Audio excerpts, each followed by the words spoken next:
know that I support Tottenham Hotspur, but I know for a fact that this team don't support me, blood. I have seen my team fold like a MacBook Pro, a Motorola, an ironing board against relegation fodder, and I'm begging them, do something. We got our wig split like Jarrell Miller against West Ham. West Ham! Just for us to turn up against City and do that. At this point, Thomas Frank will receive an email saying he's a platinum member down the road before he gets his P45. I promise you, Thomas Frank could be trying to hand a cup back to the person that gave him one at Bournemouth. Because what's going on? The Arsenal boys, we're on a bender.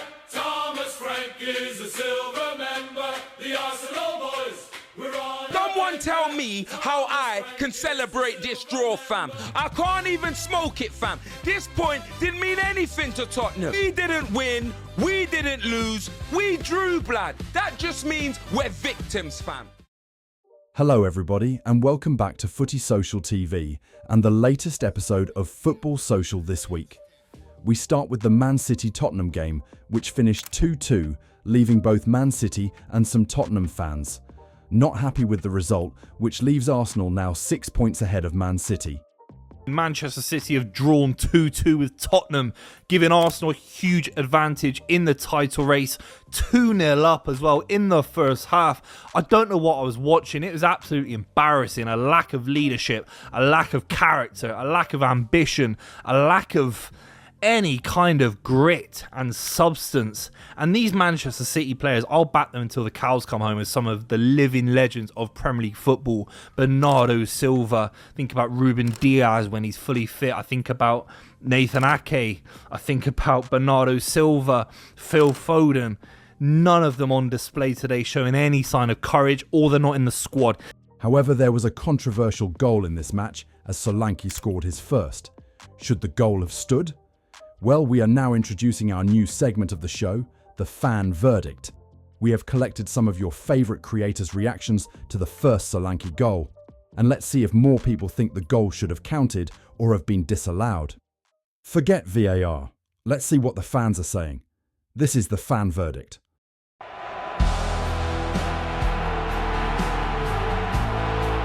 Oh, that's a foul. He's kicked through the back of Gahey. How's that not a foul? He's literally kicked Gahey's leg. I'm glad it's not a foul because it makes the game interesting, but legit, that is a foul. You can't kick somebody's leg to make them kick the ball. Do you think that should have been disallowed?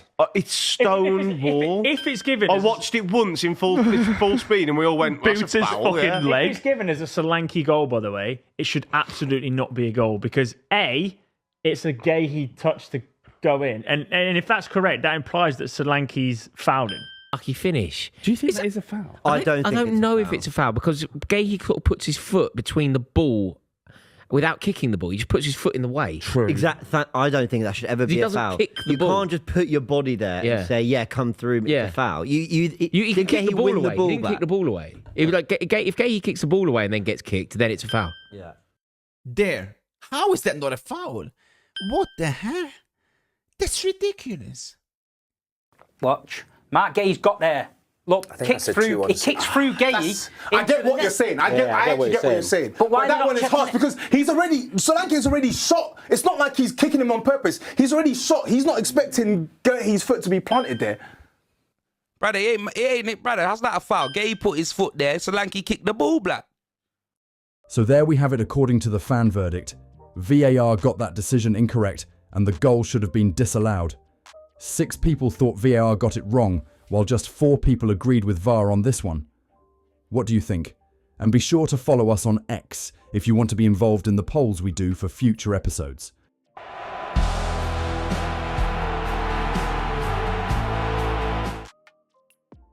Anyway, moving on from that game, there was a couple of last-minute winners in the Premier League this week.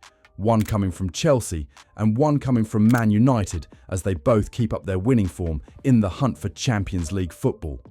Let's have a look at some of the best reactions, but before that, let's see what Mark thought of Fulham's equaliser before Man United went on to win the game. Who has done that? Who is this? What? He's just scored a bloody worldie.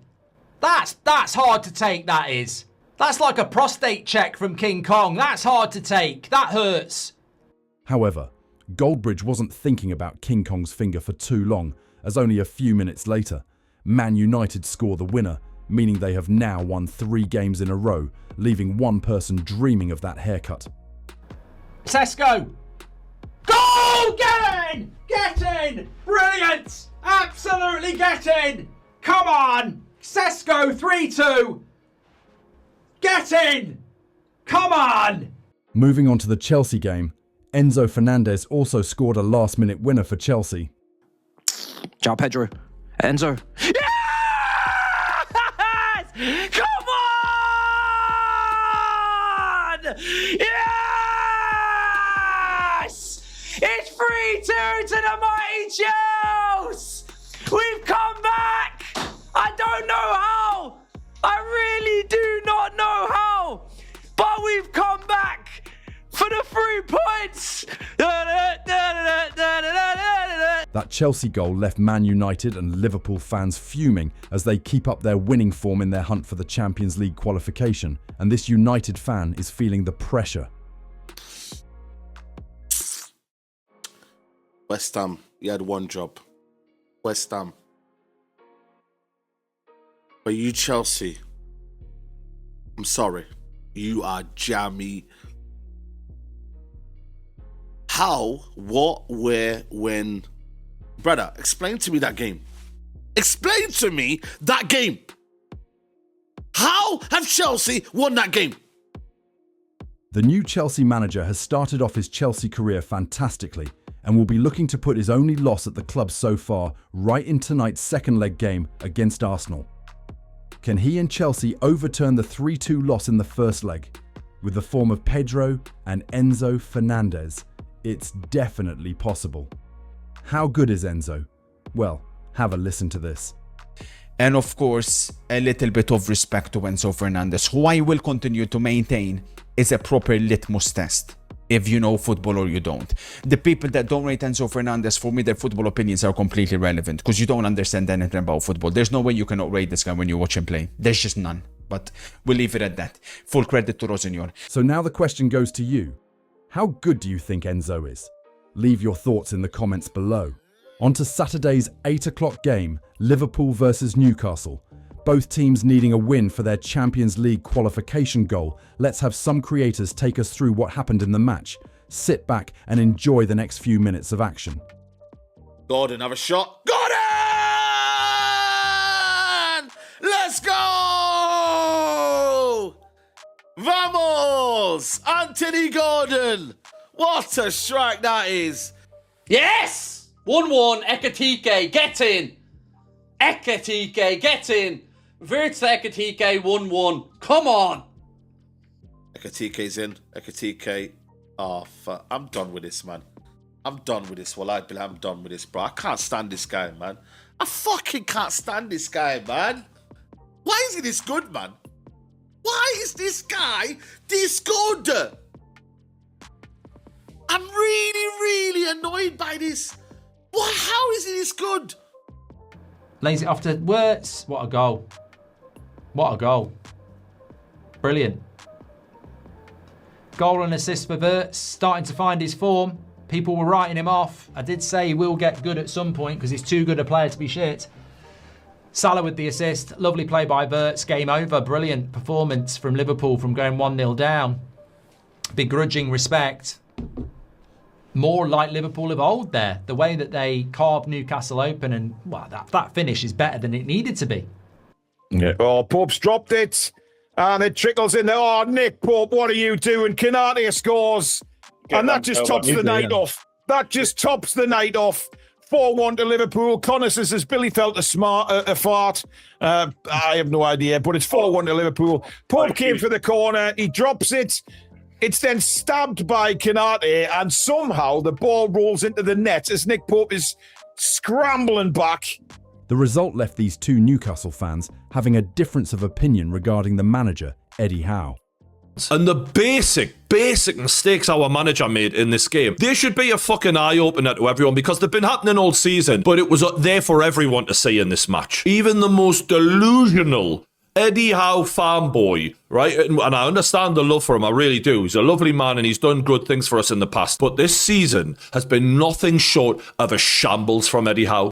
There's no way he goes this year, in my opinion. Like, he's built. You have to remember, he's built this entire team and the way we play. Stop swerving the question. What's the minimum threshold? There isn't one. So you could lose every game for the rest of the season. Yeah, right. If we get relegated, he'll be sacked. But like, really, you could finish 17th this year, and you don't think he'll be. You don't think he's under? Yeah, but okay. So that's what the threshold. I know, but like that's not going to happen. It's a simple Okay. question. Because the thing is, it depends. It's like below 14th. Right, He'd be sacked for. Maybe, I don't know. I don't see. Well, I wouldn't sack him for anything. I genuinely wouldn't sack him for anything. It's a manager's job to know when things aren't working, what needs to be changed, and when to change them. And Eddie failed on every level last night. And maybe if Eddie had done all the right things last night, we still would have lost. But guess what? That doesn't remove responsibility for him failing at the basics of his own job. And too often this season, he's made mistakes and people have overlooked it. And it's just time to wake up. Newcastle have won 4 out of our last 19 away games. How can anyone defend that? 4. And you really think we're going anywhere under Eddie Howe right now? What are you watching? I disagree because I think it's unrealistic to expect constant growth no matter what. You are going to over the course of 10 years, this is going to be a blip down, but it's still high from this start point. And then next season, if we do go back to where we should be, then that's how growth is. It's up and down, and I don't think, especially when you're Newcastle and we've seen them make it work. You earn time for that, and that's this season. And then next season, he'll be backed massively. We are in a very strong place, financial reasons, and we're still not spending this window because we want to save it for the next period. So like, he'll be backed massively, and then if he does shit next year, that's where it's like time. But do you think by calling out the manager for not being good enough this season does not mean that that's invalidated because there isn't a world-class manager ready to sign on the dotted line? That's not how football works. The first thing you've got to do is accept that this isn't good enough, and it's about time that everyone got on board with that in Newcastle, because there's too many people still brainwashed from the Mike Ashley era thinking that we're still that club. We are one of the highest wage payers. We're in the top 8 wage payers in the country. We're 10th in the league. There are countless clubs right now outperforming us in terms of net spend on transfers, teams who we have spent hundreds of millions more than. It's not good enough anymore, man. I know, but like, this is me. I feel like it's a lot of impatient sort of thing to expect that it's supposed to, like, the teams who are at the top there, they've been at the top for generations. Like, they've been there for ages. Like Fulham, Brentford, Lewis, I'm just looking at that. That's a sorry state of teams you're in and around, considering